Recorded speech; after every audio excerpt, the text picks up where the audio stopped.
Hello, world. Before we go into today's episode, make sure you click the Linktree link in the description. Go to stayhighlypositive.com. Help support independent content creators such as myself, and you're watching the Off Topic Show meme channel. Now, Ian Carroll, you can see his link in the description as well. Make sure you go hit the notification bell and subscribe to his channel. Now, he breaks down what happened to the big tech billionaire that got lost off the coast of Sicily. It's almost making me want to try to go out and look for him, since only about 20 minutes away from where I'm at. With that being said, let's go ahead and watch his video, and you can subscribe to his YouTube channel right here. That's Cancel the Conspiracy, Cancel This Clothing Company. You want to hit notification, you want to hit the bell, and that's what you're going to do right here. Ian, you're the man. Major motivation, inspiration. I just wanted to say that you are a teller of truth. And I just went to your TikTok and looks like it's taken down or something. It's anyway, people don't like you telling the truth. But we're going to try to spread it like wildfire as much as we can. Let's play this video. Witnessing the CIA taking over this crazy AI tech company, or these might all just be crazy coincidences. You tell me. Last night, some freak waterspout tornado sank this luxury yacht off the coast of Sicily. And on board was Mike Lynch, who's been called the Bill Gates of the UK. We'll get to him in just a second. But also on board was Jonathan Bloomer, the international chair of Morgan Stanley, one of the biggest banks in the world. He was apparently really good friends with Mike Lynch.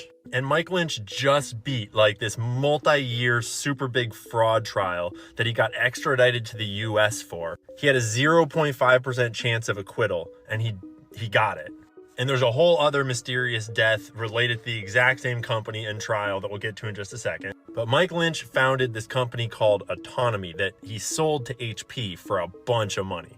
Like $11.7 billion worth of money. But then immediately HP had to write off $8.8 billion of that value, and they claimed that Mike was fudging the books and overvaluing the company in a big way, and they accused him of fraud. This was all the way back in 2011, and first he beat it in the UK courts, and then they extradited him to the US, or they charged him in the US, and it went on for years in the US. And then he was throwing a victory party with all of his lawyers and his buddies in the chair of Morgan Stanley. And then that boat they were having their party on like weeks after this trial got hit by this crazy freak waterspout. But first, what Autonomy does is super interesting.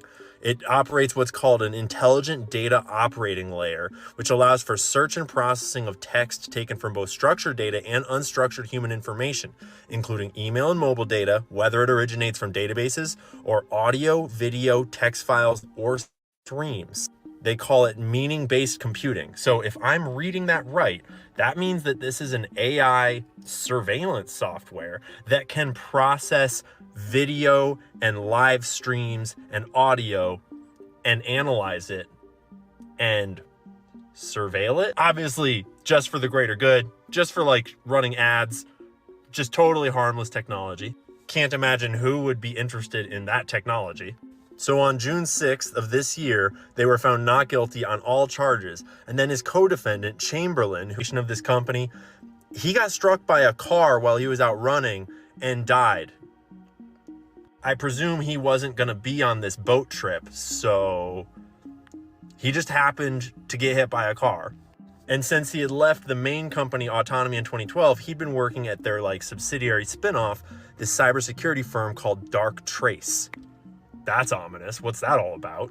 Darktrace uses an unsupervised machine learning, AI, to build intrinsic patterns of life for a network. So they'd establish like, what does this network normally act like? And that way they can detect cyber threats and hackers that are changing the normal state of that network. And they claimed that it had the capability to defend against zero-day attacks. If you don't know about hacking and cybersecurity, a zero-day attack is when a hacker finds a weakness in some code of anything, like your phone, your car, your programs, your computer, whatever. And because no one's ever found that weakness before, it's called a zero-day weakness, and they can exploit it to hack you. And that's how basically all cybersecurity hacks and leaks happen these days. And there's no defense against them until they get exposed, and then they can patch them. But this claims to be able to defend against them before they've been used. That would make all cyber weapons obsolete if that worked in its totality. I'm sure it's not perfect, but the CIA has a lot of cyber weapons. They're just sitting on Israel, Iran, Saudi Arabia, Russia. Everyone's got whole caches of zero-day exploits that they have stashed up, ready to fight each other with if we go to cyber war. That's how all the hacks you've been hearing about happen, is by people exploiting zero-day attacks in the infrastructure, in the phones, in the cars, whatever it is. Those are 0 days. And I don't know how to be conclusive about this, but there was evidence that they were trying to be taken over by kind of like the Wall Street cabal. Short sellers were attacking the company. There were hedge funds trying to take them over. Thoma Bravo, never heard of them. Looked them up, not a lot about them. But in my cursory search, I did find that they were responsible for funding part of FTX and got accused of being a part of that whole shit show. I have long suspected that FTX had ties to intelligence and was not what it seemed, but I don't know. So anyways, once they get rid of the Darktrace guy with the car, allegedly, I don't know, I'm just making shit up at this point, but he dies in a car crash. And then a random tornado waterspout sinks this luxury yacht, but it's not like they were out in rough waters. They were anchored about a half mile from the port of Porticello, and there was other boats all around them. According to the captain of a nearby boat, they steadied their ship using their motors, and then after the storm had passed, they looked back and noticed that the other ship behind them was gone. So they went and rescued some of the people, and they called in the Coast Guard. Crew members are out speculating about how this fucking yacht went down off of the coast after it had just crossed the frickin' Atlantic all over some crazy choppy seas. Doesn't really make sense. 15 people were rescued.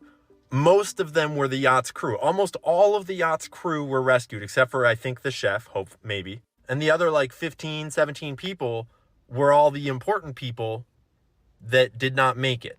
And, genuine tragedy. The dude and his daughter are not found. His wife is in hospital right now, and she is dealing with the fact that she'll probably never see her family again.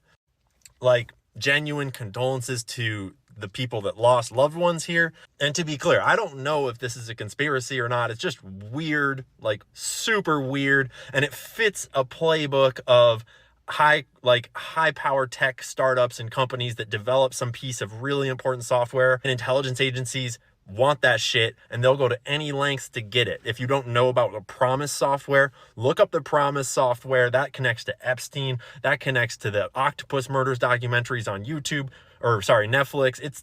This is not the first time this would have happened, if that's what happened. Shout out to my boy Welp for bringing this to my attention. Those game stoppers are like bloodhounds in the financial world, and they got their nose on the trail. So obviously the story's still developing. They're still searching the water. The wreckage is deep enough. It's going to take them a few days to figure out what's in the boat at the bottom, what's going on. I don't know. All I know is that if you think that only God can make weather and water spouts and tornadoes happen, you might want to look up HARP, maybe with a Tor browser or something, if you care about your internet data footprint. I don't know. I'm going to keep my eyes peeled. You guys tell me if you got any leads, because this is kind of wild. And I don't know what to make of it.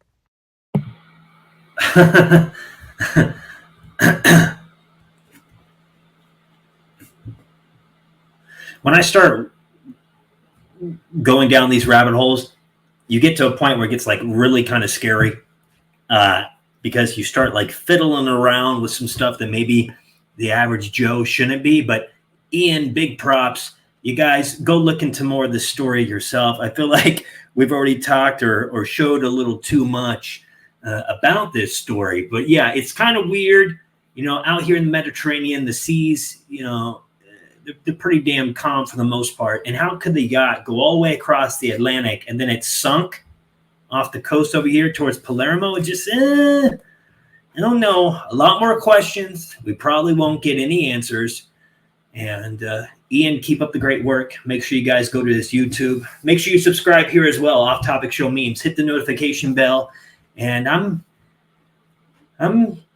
gonna just turn